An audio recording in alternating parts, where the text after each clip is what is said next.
বাংলাদেশ ও ভারতের কূটনৈতিক সম্পর্ক গত ৬ মাস ধরে তলানিতে রয়েছে।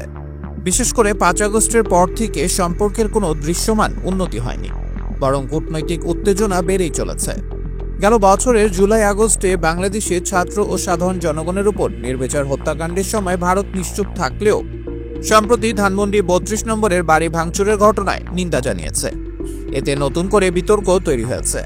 এমন পরিস্থিতিতে এবার আলোচনা এসেছে অন্তর্বর্তীকালীন সরকারের প্রধান উপদেষ্টা ডক্টর মোহাম্মদ ইউনূস ও ভারতের প্রধানমন্ত্রী নরেন্দ্র মোদীর সম্ভাব্য বৈঠক।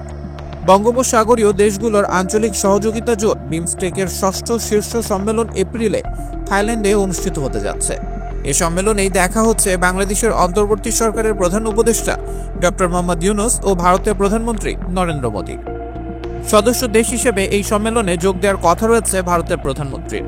এছাড়া সম্মেলনের সাইডলাইনে ডক্টর ইউনূসের সঙ্গে মোদীর একটি বৈঠকও হতে পারে।